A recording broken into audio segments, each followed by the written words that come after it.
کمیر میں صحافی کمیونٹی کی جانب سے قائد اعظم محمد علی جناح کے حوالے سے تقریب۔ سینئر صحافی طارق ملک کے آفس میں بانی پاکستان کے لیے منعقد تقریب۔ یوم پیدائش پر کیک کاٹا گیا۔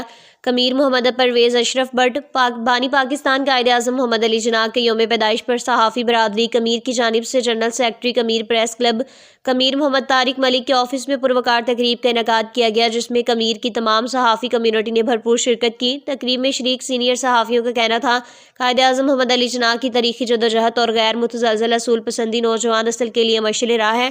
قائد اعظم نے اپنی زندگی میں کبھی اصولوں پر سمجھوتہ نہیں کیا اور اصولوں پر سمجھوتہ نہ کرتے ہوئے کانگریس کو خیر بات کہا۔ انہوں نے کہا کہ دو قومی نظریے پر قائد اعظم کا غیر متزلزل یقین پاکستان کے قیام کی بنیاد بنا آج پاکستان کی عالمی شناخت اور وقار قائد اعظم محمد علی جناح کی عظیم جدوجہد اور معتبرانہ قیادت کا نتیجہ ہے۔